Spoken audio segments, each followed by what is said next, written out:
Second paper का दूसरा part ये है।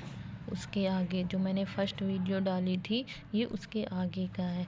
तो नेक्स्ट क्वेश्चन है, विद्यालय प्रबंधन में प्रधानाध्यापक की भूमिका क्या होती है। प्रधानाचार्य या प्रधानाध्यापक एक विद्यालय का प्रमुख होता है जिसका कार्य विभाजन के समग्र उद्देश्यों और व्यक्तिगत छात्रों की आवश्यकताओं को पूर्ण करने में विद्यालयों का समर्थन करना और सहायता करना है। प्रधानाध्यापक की भूमिका विद्यालय के भीतर नेतृत्व, निर्देशन और समन्वय प्रदान करना है।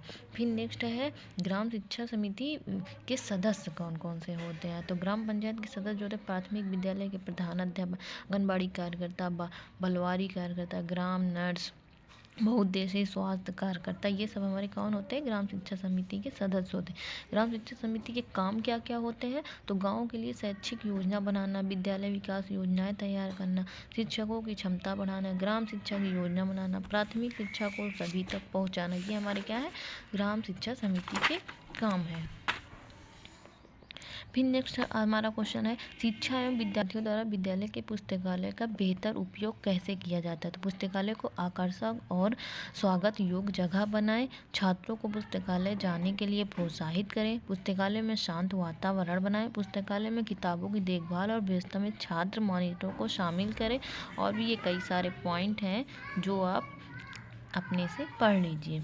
उसके बाद है विद्यालय अभिलेख के प्रकार। विद्यालय अभिलेख के प्रकार कौन कौन से होते हैं, तो विद्यालय अभिलेख कई तरह के होते हैं, जैसे छात्र अभिलेख, शिक्षक अभिलेख, वित्तीय अभिलेख और गतिविधि अभिलेख। इन अभिलेख को समय समय पर अपडेट करना जरूरी होता है।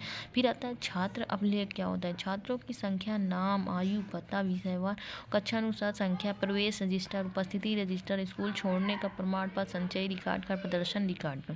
शिक्षक अभिलेख क्या क्या होता है, शिक्षक उपस्थिति रजिस्टर, अतिथि शिक्षक उपस्थिति रजिस्टर, शिक्षकों के काम की रिकॉर्ड, शिक्षक की डायरी। वित्तीय अभिलेख क्या होता है, कैश बुक, स्टॉक बुक, फंडों के रजिस्टर। जब आप कहा जाए कि विद्यालय अभिलेख के प्रकार क्या क्या होते हैं, तो ये सारे आपके क्या है, प्रकार हैं, अलग अलग मैंने राइट किया है। फिर क्या मीना मंच के उद्देश्य क्या क्या होते हैं, बच्चों के अधिकारों के प्रति जागरूकता बढ़ाना, लिंग के आधार पर बालक बालिका में समानता लाना, बालिकाओं को आत्मनिर्भर और स्वाभिमानी बनाना।